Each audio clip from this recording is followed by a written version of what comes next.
Pour ce premier exercice, du coup, nous allons sculpter donc une pierre, hein, donc voilà, une roche qu'on va utiliser sur notre scène. Donc, ce sera un petit peu notre pierre principale, voilà, une pierre importante entre guillemets, contrairement aux autres qu'on a modélisées avec Blender. Donc, du coup, j'ai pas tendance à sculpter mes pierres sur ZBrush parce que du coup, je trouve ça un petit peu trop dense et ouais, une perte de temps. Mais voilà, pour des assets principaux, en tout cas, j'aime bien apporter un petit peu plus de détails, un petit peu plus de matière à mes sculptes, et du coup, de donner un petit peu plus de cachet aux choses. D'accord. Bon, du coup, on va ici, donc, en préférence, hein, désactiver donc, la personnalisation, parce que sinon, on a notre interface qui est coupée. Et du coup, on va créer un nouveau fichier, donc directement ici, donc, dans Fichier, Lightbox, et on va partir dans une sphère Dynamesh 32. Donc là, il nous demande si on veut sauvegarder ce projet, donc non. Et là, on part donc d'une topologie propre. Donc on désactive la grille et la perspective. On va ici donc désactiver le polyframe pour l'instant. Et là, on se retrouve du coup avec une sphère donc, qui a donc, un niveau de Dynamesh à 32, comme vous pouvez le voir ici. Donc ça va être notre point de départ. Donc du coup, on va toujours sculpter avec donc, des formes principales. D'accord. Donc on va donner déjà le volume, donc la forme, la silhouette principale. Ensuite, on va peaufiner notre détail. Et ensuite, on va passer au micro-détail. D'accord. Donc ça, c'est les étapes de sculpte que je fais d'habitude. Et du coup, on va voir donc, toutes les étapes ensemble grâce à cet exercice. Donc on va commencer par créer donc ici avec le move donc du mouvement sur notre sphère, d'accord, pour créer donc une forme de roche. Donc on va tirer un petit peu sur les vertices. On va désactiver la symétrie, hein, du coup, parce que c'est quelque chose de pas symétrique, une roche. Et on va commencer à pousser un petit peu, voilà, donc la géométrie à la droite, bah, comme vous voulez en fait, hein, de gauche à droite, voilà, vous donnez un peu de structure. Vous essayez d'imaginer une roche au sol, hein, posée au sol, du coup qui est un petit peu enfoncée donc à l'intérieur, voilà. Et du coup, donc pas de forme sphérique hein, comme ça, hein, vraiment aplanir les faces pour donner de la structure à votre pierre. Bon, on rentre un peu la topologie, voilà, on saccade un peu les mèches, et du coup, on donne juste la courbure globale. Voilà, donc là, j'ai ma forme principale, d'accord, donc de roche. Et du coup, cette roche, maintenant, j'ai envie donc, de la peaufiner. Donc là, maintenant que j'ai tiré sur mes vertices, on peut voir que la topologie est un petit peu étirée, d'accord. Donc je vais recalculer la densité de polygone avec CTRL drag, du coup, pour activer ma fonction de Dynamesh. Et si jamais donc, le CTRL drag ne marche pas pour vous, hein, parfois c'est le cas, n'hésitez pas juste à faire un petit lissage sur votre mèche, donc un petit shift clic, d'accord. Et après, vous faites un contrôle drag, et là, ça va le recalculer, d'accord. Donc parfois, la fonction de Dynamesh bloque en fonction des étapes. Donc n'hésitez pas à faire un petit lissage, contrôle drag, et là, ça va marcher, d'accord. Donc on repasse en mode solide, et là, le but maintenant, ça va être avec donc, le dam standard, enfin avec le dam standard, du coup, de creuser un petit peu donc, des cavités sur notre mèche. Donc là, on va commencer à creuser un petit peu donc, les zones, d'accord, donc à définir les plans principaux de ma roche, et du coup, comment elle est construite, d'accord. Donc là, on va faire des creases, voilà, un peu de curve. Voilà, donc là, il y a une zone plane. Ici, pareil. Donc là, c'est une zone courbe. Là aussi. Là aussi. Hop, on a un triangle. Et ensuite, on a dans cette zone-là qui est ici. Voilà. Tac. Et pour finir, donc, ces zones-là et ces zones-là. Donc là, quand je définis mes plans, en fait, hein, du coup, c'est uniquement pour après pouvoir les aplanir avec mon high polish, hein, d'accord. Donc une fois qu'on aura une résolution suffisante pour commencer à peaufiner ma pierre. Donc là, j'ai créé donc, la structure, j'ai défini mes plans grâce au dam standard, donc au crease, du coup, pour donner un petit peu plus de structure. On va juste aplanir ce plan-là aussi, hein, parce que du coup, il est un peu brut, voilà. Et un peu le socle, pourquoi pas, juste pour le redéfinir un peu. Voilà. Et là, on va passer donc, à un niveau de subdivision au-dessus. Donc là, je recalcule d'abord ma topologie à 32, d'accord, pour la remettre propre. Et là, je vais passer donc maintenant tout de suite à 128. Donc normalement, on double à chaque fois la résolution. Hein, donc on passe de 32 à 64, 64 à 128. Mais là, pour une roche, il n'y a pas trop d'intérêt de passer à 64 pour l'instant. Donc on va faire un contrôle drag. Hop, on recalcule la topologie. Donc là, pour vérifier si ça a été recalculé, on vérifie notre topologie. Donc là, non, vous voyez, donc là, ça n'a pas marché. Donc je fais un shift clic, je lisse, contrôle drag, et là, ça remarche. D'accord. Donc n'hésitez pas à activer le polyframe pour voir si le Dynamesh a bien fonctionné ou pas. Maintenant, on va lisser un petit peu nos formes principales, d'accord. Donc avec Shift-Click, hein, on lisse notre structure pour enlever donc cette notion de polygone et du coup juste afficher la forme de notre patte, hein, j'ai envie de dire, hein, voilà, de notre structure. Du coup, on lisse toute la géométrie avec Shift-Click pour lisser la topologie. Voilà, on va lisser un petit peu la base aussi. Donc, quand vous faites un asset sculpté, n'hésitez pas, enfin, ne négligez pas des parties du mesh, d'accord. Donc, n'hésitez pas à sculpter vraiment tout de façon propre et précise, parce que sinon, enfin, si vous, par exemple, vous le mettez n'importe quoi sur une scène et que du coup, vous voulez tourner votre roche, par exemple, sur Z et du coup la mettre donc, en piqué, par exemple, et que cette partie-là n'est pas sculptée, bah, ça va faire bizarre. D'accord? Donc n'hésitez pas à vraiment tout sculpter. Comme ça, vous avez un mesh autonome et propre, et vous allez pouvoir, du coup, bah, le placer comme vous voulez. Ok. Alors là, on lisse un peu les surfaces. Et maintenant, grâce au Dynamesh, on va recalculer la topologie, parce que là, on l'a lissé, d'accord? Donc on va faire un contrôle drag, donc ça la recalcule. Voilà. Et on va passer en High Polish, et on va commencer à aplanir un peu les surfaces, d'accord? Donc avoir des surfaces un peu moins courbes, un peu moins brutes. Donc là, on commence par ce plan ici, donc on va le lisser. Voilà. On va lisser ce plan-là. Donc. Et là, on définit donc les plans de ma pierre, d'accord? Donc grâce aux traits qu'on a tracés. Donc le but, c'est d'aplanir un petit peu tous les coins, de casser un peu les coins bruts, et de donner cet effet bah, cassé, hein, écaillé d'une roche, vraiment propre. D'accord? On a un plan ici, un changement de plan là, hop, voilà, et on sculpte les zones de ma roche, comme ceci. Donc on casse, entre guillemets, les bévels, hein, on peut appeler ça les bévels, pour donner une surface un peu plus brute. Voilà. N'hésitez pas à passer votre brosse vraiment partout, hein, pour donner, vous voyez, cet effet un peu cassé. Et là, hop, on casse les structures, on aplanit. Là, c'est un peu trop brut, donc on casse ici, là aussi. Voilà, et du coup, la polish, vous voyez, permet d'avoir des surfaces vraiment planes et de faire des roches très simplement, hein. Donc, comme je dis, moi, c'est pas la méthode que j'utilise parce que du coup, c'est très, très lourd en géométrie, mais ça peut marcher pour certains cas,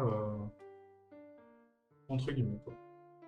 Voilà, donc là, je couche ici, hop, on va planir là. Voilà, le but, du coup, c'est vraiment de prendre le temps de sculpter les zones, voilà, de prendre du plaisir à la sculpture.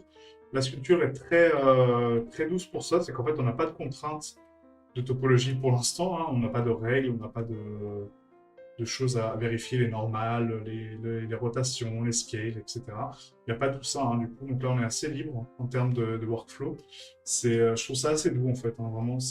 Il y a beaucoup de personnes qui trouvent ça un petit peu contraignant par rapport au workflow parfois, mais si on se détache un petit peu de ça et qu'après on connaît bien ces étapes et qu'on dit bon bah voilà, peu importe ce que je fais, de toute façon ce sera un résultat cool, bah, ça nous libère un petit peu de tout ça, quoi. Voilà, donc là on a sculpté notre roche, hein, donc je pense que c'est pas trop mal, on va juste casser cette courbe là qui ne me plaît pas du tout. Hop, et celle-là non plus. Voilà, on va juste faire un relief comme ça, là c'est pas mal. Voilà. Donc là on a créé notre roche, d'accord? Donc maintenant qu'on a notre roche principale, on va juste la replacer par rapport au sol, donc on va faire un W, on va la rotate. Voilà, pour la mettre propre, comme ceci. Là, je vais faire un Alt pour déverrouiller mon cadenas, replacer mon curseur, comme ça mon point d'origine est bien centré. Et du coup, j'ai ma roche principale. Donc, on va tirer un petit peu sur les vertices maintenant avec le Move Topology pour lui donner une forme un petit peu plus agréable, hein, d'accord? Donc, du coup, un petit peu plus imposante, parce que c'est quand même une roche principale de notre scène. Voilà, donc là, je sais que cette surface-là ne me plaît pas trop, donc on va la gonfler un peu. Et donc là, pour tirer, par exemple, sur le sens des normales, d'accord? Donc les normales, en fait, c'est l'axe où le curseur est placé, hein, d'accord? Donc la surface où le curseur est placé. J'appuie sur Alt, et du coup, ça me permet, vous voyez, de tirer ou rentrer la géométrie. Donc quand je déplace le curseur vers le bas, ça rentre. Quand je le déplace vers le haut, ça tire. Et du coup, ça me permet de tirer un petit peu mes normales pour donner un peu plus de volume, un peu plus de structure, et du coup, donner un peu plus de structure. On va commenter ça. Voilà, donc là, tac, donc là c'est bon, et là ça me paraît pas mal. On va juste casser un petit peu plus le high polish, donc ici, hein, au niveau des coins. Là, ce point-là me plaît pas du tout, donc on le casse. Hop. Voilà, et ici aussi. Parfait. Ensuite, donc là, hop.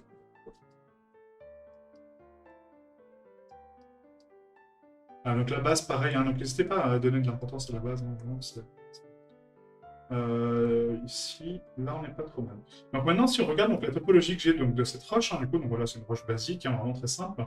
Si je regarde la topologie, donc elle est assez dense. Donc là, moi, ce que j'ai tendance à faire, en fait, hein, pour avoir donc, un détail beaucoup plus fin et du coup beaucoup plus doux, c'est que là, si on regarde donc, la topologie de Dynamesh, on a donc des quads et des triangles. D'accord, donc on a de la topologie un petit peu mélangée. Si je veux éviter ça, on a une méthode de recalcul de topologie qui est autre que le Dynamesh, mais qu'on va se servir tout de suite pour pouvoir sculpter plus de détails. Donc là, on va passer dans Subtool. Ici, ça va être notre roche donc, principale, hein, notre base. On va la dupliquer, d'accord?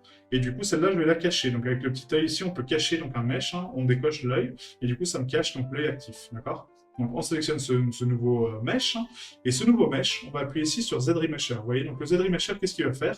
Il va recalculer donc la topologie du mesh, d'accord, pour avoir uniquement des quads et alléger un petit peu donc, la structure du mesh. Donc là, on a ici donc, la cible de polygone. Donc la cible de polygone est toujours à multiplier par 1000, d'accord. Donc si vous mettez 5, ça donne 5000 faces maximum, d'accord. Et si vous mettez par exemple 0.1, ça donne 100 faces maximum, d'accord. Donc c'est toujours des multiples de 1000. Ensuite, on a donc ici la taille adaptative. Donc ça veut dire quoi? Ça veut dire qu'il va s'adapter en fonction du mesh à 50% pour avoir donc les formes qui sont respectées, d'accord. Donc on a donné une maximum de 5000 avec 50%, donc c'est-à-dire qu'il pourra aller au-delà de 5000, d'accord. Donc il pourra s'adapter au-delà de 5000 à 50%. La force de courbe, ça on y viendra par la suite quand on fera la topologie des personnages. Mais là, du coup, en taille adaptative, on va mettre 85, d'accord, donc 85%. Donc ça nous laisse 15% de marge où il peut dire, bon, bah là, je laisse passer et puis c'est bon.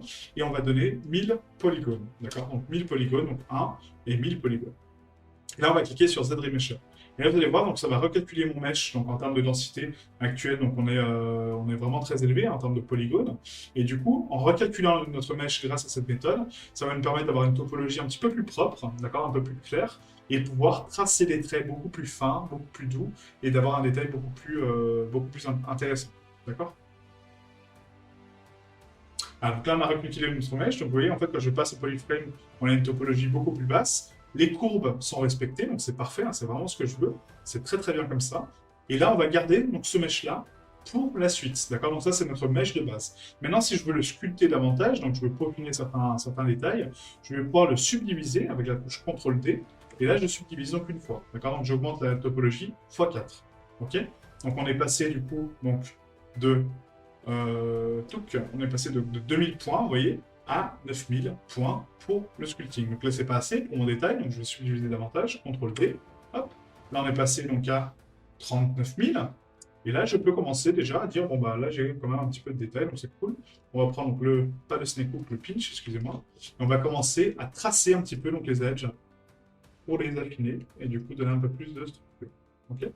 Voilà, donc le pinch va permettre donc, de tracer un petit peu donc, des espèces de biseaux hein, sur la surface et donner un peu plus de structure à notre roche. Voilà. N'hésitez pas à appuyer fort hein, sur la brosse de pinch. Ça permet vraiment de pincer propre la géométrie. D'accord. Voilà, comme ceci. Hop.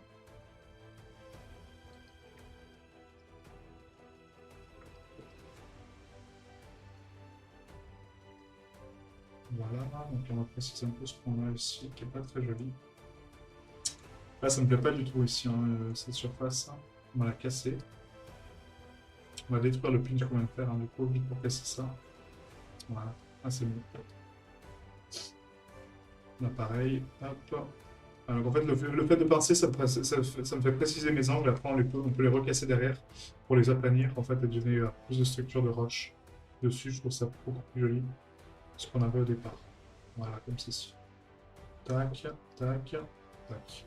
Donc, on retourne sur notre pinch, et là, on reprécise un peu donc, les angles. Voilà, là aussi, la structure. Hop. Et là, on repasse avec le high polish, et on casse maintenant les pinch qu'on vient de faire pour donner de l'aplanissement. Voilà. Touc. Et touc. Voilà, parfait. Ah, donc là, ma roche me plaît bien, hein, vu qu'en termes de structure, en termes de forme. Donc maintenant, on peut augmenter un petit peu le détail avec le crease. Donc là, on va faire un CTRL-D. Et du coup, on resubdivise. Hein, donc là, on est passé donc, quasiment à 100 000 vertices. Hein, si on regarde donc, en bas le polycount, on est à 159 000, vous voyez. Et du coup, on va pouvoir sculpter un petit peu des formes un peu plus intéressantes là-dessus. Hein, donc des cavités, des zones de creux, etc. On n'hésite pas donc, à lisser un peu la topologie et à recreuser des formes un peu organiques là-dessus. Voilà. Donc faites pas des motifs hein, comme ça, hein, parce que sinon ça fait bizarre, mais faites vraiment des traits en fait, assez saccadés, et juste pour donner un peu plus de relief en fait, à la roche. Et du coup, quand on va passer en texturing, vous allez voir l'importance de ça, de donner des creases et des curves. Moi j'appelle ça, donc, enfin ça s'appelle comme ça, c'est pas moi qui l'appelle comme ça.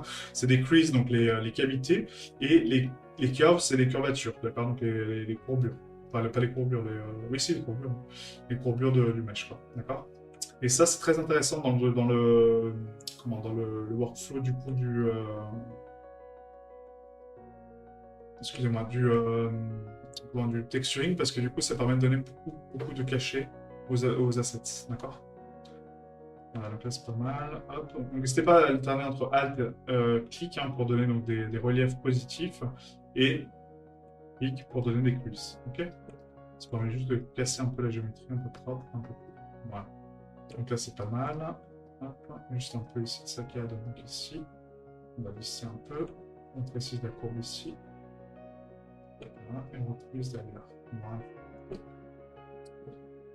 Voilà. Ensuite, là, on peut faire donc, une petite qualité ici qui repart et là, un peu de structure.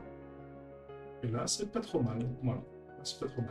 Donc maintenant, on va aller plus loin dans le détail. Donc maintenant, on va donner donc, du micro-détail. Donc le micro-détail, on va refaire donc, une subdivision, donc CTRL-D, on passe à 635 000. Et là, on va activer donc, une brosse d'alpha. Ici, donc la brosse d'alpha, qu'est-ce qu'elle va faire? Donc quand on passe sur une brosse standard, hein, j'aime bien faire ça avec le standard, on va cocher ici donc un alpha. Donc un alpha, c'est une image en noir et blanc, comme vous le savez. Et du coup, donc les faces, donc, enfin les faces, les valeurs blanches vont être en relief et les valeurs noires vont être neutres sur ZBrush. Hein, d'accord? Donc sinon c'est en négatif. Mais sur ZBrush, donc les valeurs blanches vont être en relief et les valeurs noires vont être neutres, donc les valeurs transparentes. Ok. Et du coup, donc les valeurs grises vont être intermédiaires. Donc si on prend une brosse par exemple comme celle-ci, donc de Voronoi, hein, un peu, hein, donc c'est un peu un Voronoi. On a ici donc là la brosse standard qui est en dots. Du coup, si je trace sur mon mesh, ça va me faire plein de points et ça va me créer une espèce d'écaille, d'accord? Donc ça, c'est pour le dots. Si on passe en drag rectangle, l'avantage c'est que je peux cliquer sur une zone, amplifier ma scale et du coup créer une structure supplémentaire. Vous voyez, et donc là, ça me casse ma roche et ça me donne un peu plus d'importance. Donc là, je vois que mon détail n'est pas assez fin parce que du coup, vous voyez, j'ai ma topologie qui est vraiment étirée. Donc c'est pas le but. Donc on va faire un CTRL-D encore une fois. On passe à 2 millions. Et là, je peux tracer mon alpha et du coup augmenter ma brosse comme ceci. Voilà. Et du coup, je trace un peu partout. Hein. Vous voyez, j'augmente vraiment la scale pour donner donc, des rainures vraiment importantes sur ma roche, au-delà des miennes. Hein. Et du coup, je modifie ma topologie, vous voyez. Et là, ça donne vraiment quelque chose de vraiment sympa. Donc, les brosses alpha sont un workflow très très rapide pour faire des belles choses. Vous voyez, donc là, on a une belle roche bien structurée, bien organique, bien cool. Et du coup, ça me donne un beau mesh, vraiment, pour mon final. Donc, maintenant qu'on a ça, on va faire un CTRL-D encore une fois. On va resubdiviser. Là, on passe à 10 millions. Et là, on va essayer de lisser la géométrie. Vous voyez, donc là, si je lisse, ça va lisser tout doucement la géométrie. Pourquoi? Parce que j'ai énormément de polygones. Je suis à 10 millions. Donc là, il faut revenir sur un niveau inférieur. D'accord? Donc on peut passer à 2 millions et lisser la géométrie que je ne veux pas. D'accord? Donc pour ne pas voir en fait ces arêtes hein, vraiment brutes. Ça, c'est vraiment pas beau hein, de voir la géométrie comme ça. Et là, vous allez beau avoir pondéré les normales, lissé la structure, etc. Ce détail-là va rester. Hein, d'accord? Donc le détail de sculpt, vu sa densité, vu sa hauteur de polygone, ne peut pas être lissé. D'accord? Si vous voyez la géométrie comme ça, c'est que vraiment vous allez l'avoir en rendu. Donc vraiment pensez au lissage de votre géométrie pour ne pas voir justement cette topologie qui donne cet aspect pas net, quoi. Vraiment pas net. Ok? Bah, donc là, on lisse un petit peu, hein, voilà, tranquillement. Donc prenez le temps pour votre roche. Hein, vous essayez différentes brosses d'alpha, vous testez un petit peu les brosses qu'on a à disposition, hein, donc le crease, le move, vous déplacez un peu la géométrie. Moi, pour ma part, elle me va très très bien comme ça, hein, c'est parfait comme résultat.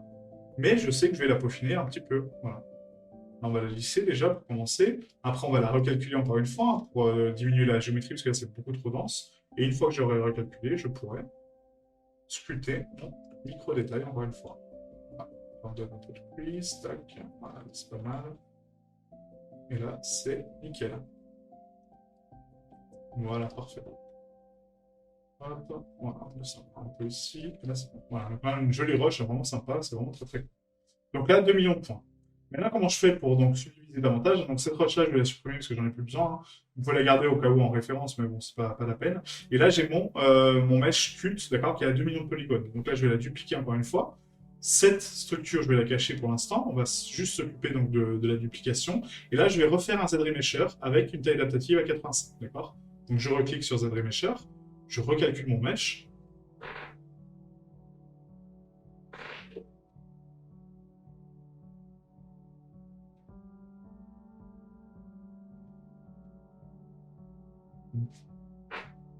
Donc, plus vous avez un écart entre la topologie actuelle, donc là on a 2 millions, et la topologie que vous allez mettre en termes de cible, et plus ça prendra du temps à faire le Z-Remesh, d'accord? Donc, si vous êtes passé par exemple à 10 millions et que vous essayez de faire un Z-Remesher à 1000, il va prendre énormément de temps, d'accord? Donc, faites attention à ça, hein. Pensez bien que la topologie actuelle compte, parce que lui, il doit calculer derrière.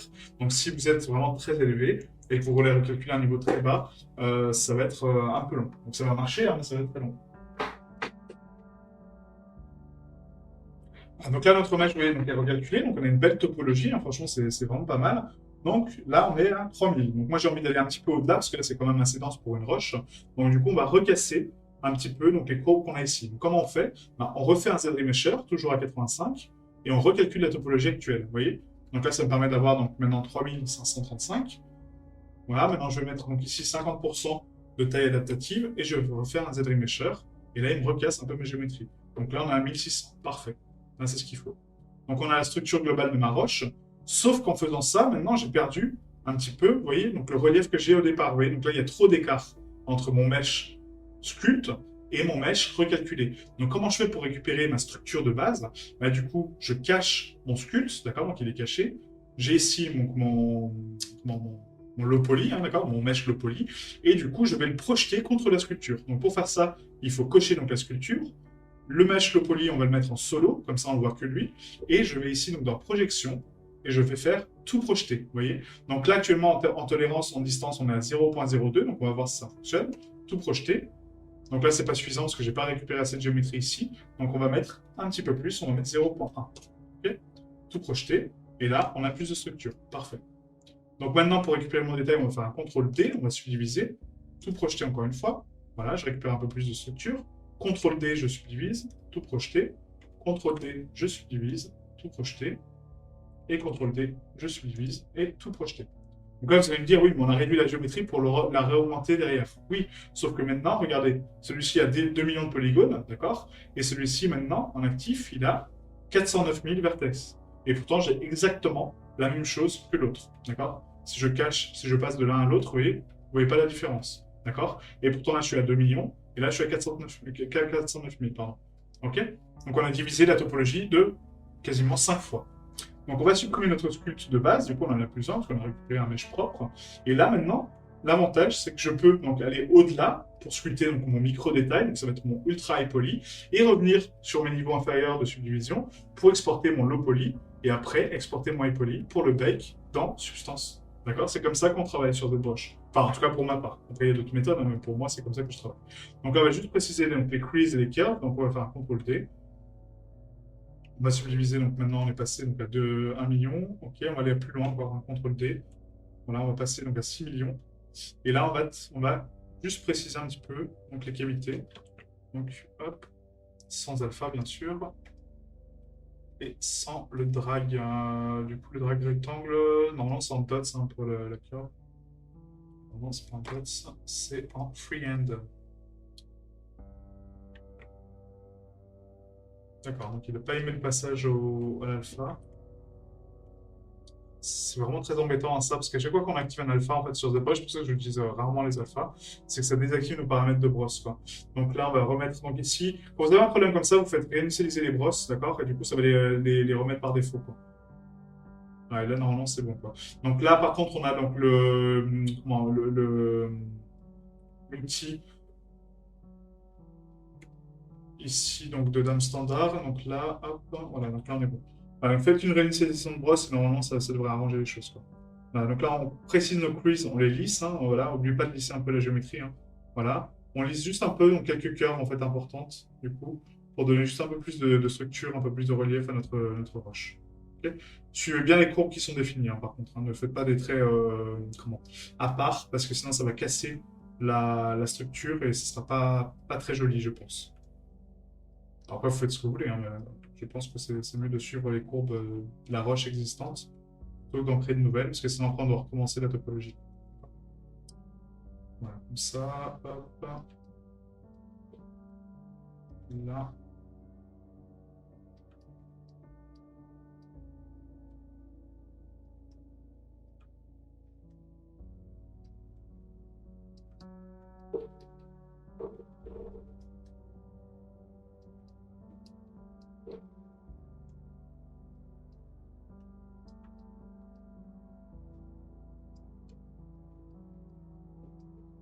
pour finir. Voilà. Donc là, je pense que c'est pas mal hein, comme broche. Hein. Voilà, c'est une broche principale vraiment, c'est vraiment cool. Et du coup, on peut aller donc un petit peu au-delà en termes de détails, du coup, pour lisser un peu tout ça. Et là, on va activer donc une nouvelle brosse, donc avec un brosse standard. On va passer donc ici avec du coup un alpha, donc en Voronoi un peu, mais saccadé du coup. Donc c'est pas celui-là, c'est le craquellement qui est ici, je crois. Voilà, c'est celui-là. Et du coup, on va faire un contrôle D pour subdiviser davantage. Donc là, on va passer donc à 12 millions, hein, donc faites attention. Et du coup, on va donc tracer, enfin 26 millions, pardon. Et on va tracer donc du coup des alphas donc, sur la roche, mais avec donc du coup, encore une fois, le rectangle. On va prendre donc ici, et on va donner juste un peu de structure à la roche. D'accord. Donc là, c'est pour donner donc du micro détail qui va bien hein, sur notre pierre. Et du coup, casser un peu donc cet effet.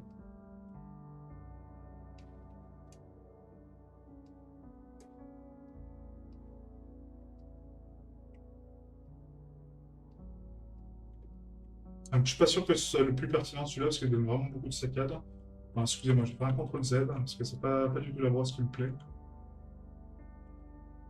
Ça donne plus un effet organique plus qu'autre chose, pas assez brut en fait. Donc la CTRL Z, on annule. Et du coup, on va passer sur une brosse peut-être différente. Hein. On va peut-être reprendre celle-ci, qui nous donne un peu des stries. Voilà, juste pour donner un peu plus de structure en fait. Hein. Voilà. Hop. Ouais, pas sûr de la pertinence de ça au final. Peut-être qu'une fois, hein, juste une fois, puis c'est bon. Non, mais ça me plaît pas du tout. Ça me plaît pas du tout cet alpha. Donc là, on est quoi? Ça sur les strikes, donc non. Là, c'est les waves. Là, on a donc les pitch. Donc ça, non, ça, non. J'essaie de juste trouver une bonne brosse alpha qui me permettrait d'avoir un peu plus de relief. Voilà, celle-là, par exemple. Voilà, parfait. Hop, encore autant. Ici, tac. Voilà, et c'est de suivre un peu la topologie de votre mèche, d'accord? Très important. Voilà, comme ceci. Et voilà, parfait. Et là, ça donne vraiment pas mal de relief et pas mal de curve. Parfait. Ça donne vraiment un aspect peut-être trop organique, je pense. Hein, je sais pas. Je pense qu'on va la laisser telle quelle, hein, parce que du coup, là, le micro-détail en plus, je vois pas trop l'intérêt, parce que ça, à part le casser davantage, il n'y a pas assez de relief, en fait, pour donner de... Parce que les craquelures comme ça peut marcher, mais vous voyez, en fait, elles sont en positif. Donc, si on les met en négatif avec Alt, on va creuser dans la structure. Là, ça va préciser quelques zones, ouais, pourquoi pas, à la limite, hein, pourquoi pas. Voilà, comme ça, ouais. Là, ça casse trop notre topologie de base, quoi. Non, on va laisser tomber les alphas. On va laisser notre pierre comme ça. Donc, n'hésitez pas donc, à donner du détail, à casser avec le polish, hein, toujours donc, la structure, à donner un peu plus bon, de crease et de curve, hein, toujours. Voilà. Et votre pierre sera, je pense, amplement suffisante comme ça, plutôt que de jouer avec des alphas, parce que de toute façon, ce sera plus du texturing. Hein. On pourra faire beaucoup de choses en texturing aussi. Donc voilà, n'ayez pas peur de faire du flatten ici, hein, comme ça. Voilà, de lisser un peu la structure. Hop, et juste de casser un peu les angles un peu trop ronds.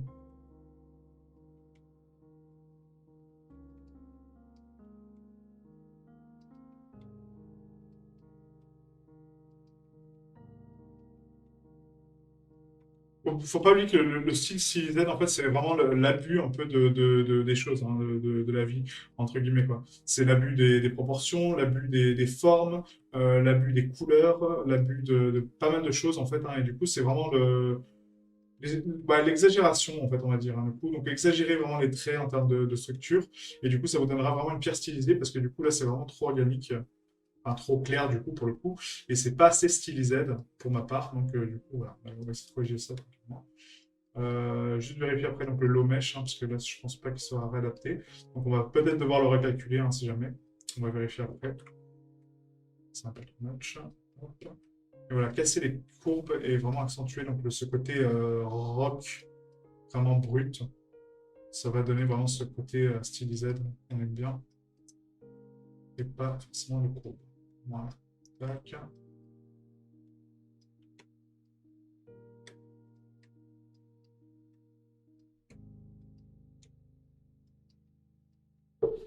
Ah, je trouve ça beaucoup mieux en fait. Hein,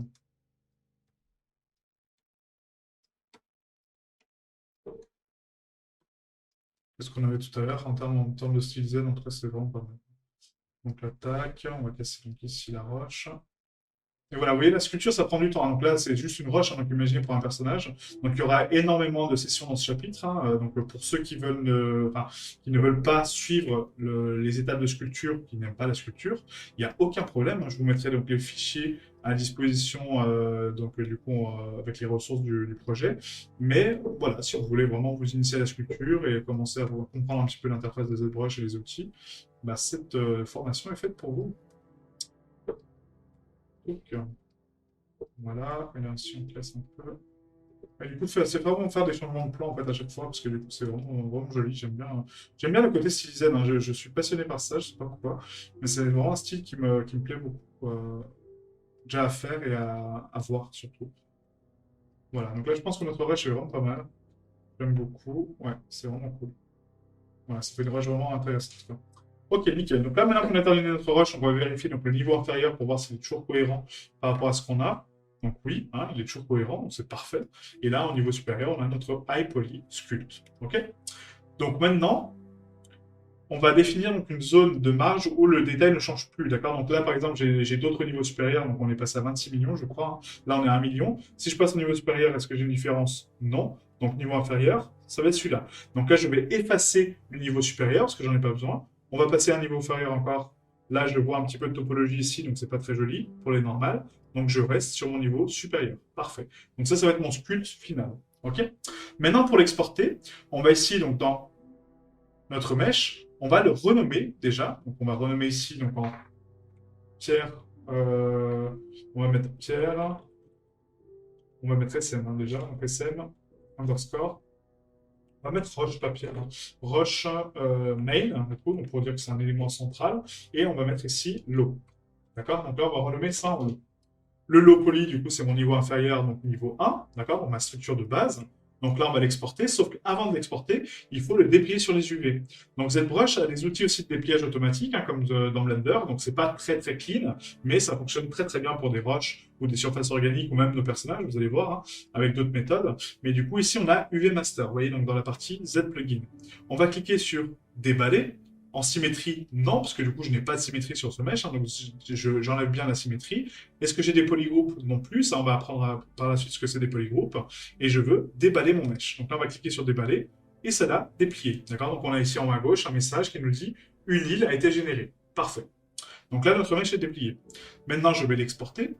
Donc dans mon paramètre d'export, on va ici donc dans notre dossier principal, ressources Halloween, ZBrush du coup, export, et là on va mettre assets, low, et j'ai ici ma SMrush main low. Je l'exporte en FBX, hein, toujours, hein, donc, enfin pas toujours, mais la plupart du temps. Donc SMrush main low. Là j'avais mon crâne ici, donc je vais supprimer ça, parce que du coup ça c'est quelque chose qu'on fera par la suite. C'est juste que j'ai pris un petit peu d'avance. Donc on renomme ça SMrush underscore low. Voilà, donc ça va être de low poly. Donc on l'exporte. Là, il me demande donc les paramètres donc, d'export, hein, du coup. Donc, est-ce que je veux toute la scène? Bah oui, j'ai qu'un mesh, donc je m'en fous. Tout. FBX 2020, lissage des normales actifs, et du coup, avec l'axe Z, enfin l'axe Y en haut, d'accord. On valide avec OK. Et là, le fichier est exporté, d'accord. J'ai eu un message où c'était marqué File Exported. Ensuite, pour exporter le High Poly, on va ici donc dans le niveau supérieur, on va booster donc au max, hein, la résolution. Voilà. Là, j'ai du coup 1 million de polygones, contrairement à tout à l'heure, j'en avais que 1000. Et là, j'exporte mon High Poly. Donc exporter, SMrush main, donc on va le mettre dans le dossier High, SMrush low. Donc là, on va le mettre en High. Et je fais enregistrer. Et là, j'exporte mon iPoly avec la même chose, d'accord. Donc là, ça va prendre beaucoup plus de temps pour l'export parce que du coup, il est beaucoup plus dense, d'accord. Donc 1 million, ça va encore, mais des fois, on passera sur des mèches beaucoup plus denses. Donc ne vous en faites pas si ZBrush prend du temps à calculer les choses, d'accord. Que ce soit pour le ZRemesher, que ce soit pour Dynamesh, que ce soit pour la retopologie, pour les UV, c'est des choses qui prennent du temps, d'accord. Surtout pour l'export. Donc si ça prend du temps, patientez tranquillement. Du moment où vous avez donc un message affiché par ZBrush, c'est-à-dire qu'il est en train de travailler. Et du moment où vous cliquez sur l'interface et qu'il vous dit attendre que le programme réponde, ça veut dire qu'il n'a pas bugué, mais qu'il est en train de calculer des choses. D'accord. Donc attendez, vraiment. Vous voyez, donc là on a eu le file exported, donc ça veut dire que c'est bon. Donc maintenant que j'ai mon iPoly et mon low-poly, on va sauvegarder notre projet. Et là, petite nuance par rapport aux sauvegardes, quand vous sauvegardez votre projet, là on va sauvegarder tous les contrôles Z qu'on a avec. Alors que si je sauvegarde en haut à droite mon tool, d'accord? Donc ici, je le sauvegarde en tool. Donc on va mettre ici donc ZBrush, on a donc les projets, et on va mettre un nouveau dossier qui va s'appeler tools, d'accord? Et là, je vais sauvegarder mon tool. Donc mon tool, c'est quoi? C'est mon objet en static mesh en ZTool. Et du coup, il va être beaucoup moins lourd que mon projet complet avec toutes les étapes d'annulation. D'accord? Donc je vous mettrai les deux à disposition. Donc le SMrush main ZTool et le projet quand même. Comme ça, vous avez les deux. Mais je vous conseille vraiment de passer par le Z-Tool si vous avez fini votre mesh. Si vous voulez pas revenir en arrière sur les CTRL Z, d'accord? Si vous voulez revenir en arrière sur les CTRL Z, il faut sauvegarder le projet, comme je suis en train de faire. Donc en ZPBR, enfin ZPR, pardon. Et si c'est un Z-Tool, c'est un ZTL, ok? Donc projet, assets, là on a Pierre, donc on va la mettre ici, hop, et voilà. Parfait. Donc là, on a créé notre premier mesh en sculpt, du coup. On l'a exporté, on l'a déplié sur les UV, et du coup, on a fait notre premier sculpt. Donc la prochaine étape, on va commencer à faire notre crâne stylisé, d'accord, donc sur ZBrush. Encore une fois, donc un petit exercice pratique, mais qui va nous servir pour notre scène principale. Et vous allez avoir d'autres notions, un petit peu de sculpting, d'autres formes, et quelque chose d'un petit peu plus, comment, un petit peu plus centré. Mais au final, on va revoir un petit peu les mêmes techniques qu'on vient de faire, et les mêmes étapes, ok?